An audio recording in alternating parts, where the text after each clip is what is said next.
Aptitude and mental எபிலிட்டிலேருந்து logical ரீசனிங்கில் ஒரு டாபிக் பார்க்க போகிறோம். Find the missing number. Find the missing number various டைப்ஸில் இருக்குது. இங்கே வந்து ஸ்டார் டைப்பில் ஒன்று கொடுத்துருக்காங்க. இந்த கொஷின் மார்க் வர இடத்துல தான் நம்ம என்ன நம்பர் வரும்ன்றதே நம்ம ஃபைண்ட் அவுட் பண்ண போகிறோம். அப்போ இந்த சம்ஸை பார்க்குறப்பவே பாருங்கள், உங்களுக்கு ஒரு ஐடியா தோணும். ஓகேங்களா, 7 என்ன பண்ணால் 16 ஆகும். அப்போது 7 × 2 பண்ணால் என்ன ஆகும்? 14 ஆகும். இந்த 14 கூட இந்த 16 பண்ணோம்னா +2 பண்ணணும். அப்போ 16 வந்துருச்சு. சேம் லாஜிக் இங்கே இதுக்கும் கரெக்டாக இருக்கான்னு பார்க்கணும். அப்போ அடுத்ததான் 16 × 2 பண்ணால் என்ன ஆகும்? 32 ஆகும். +2 பண்ணால் 34 ஆகும்.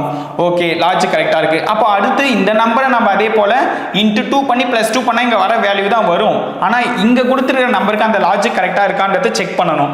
அப்போ 142 × 2 என்ன ஆகும்? 284 வரும். +2 பண்ணால் 286. அப்போ லாஜிக் கரெக்டாக இருக்குது. அப்போ ஆன்சர் என்ன வரும் அப்படின்றத நீங்கள் கமெண்ட் பாக்ஸில் சொல்லிடுங்க. தேங்க்யூ.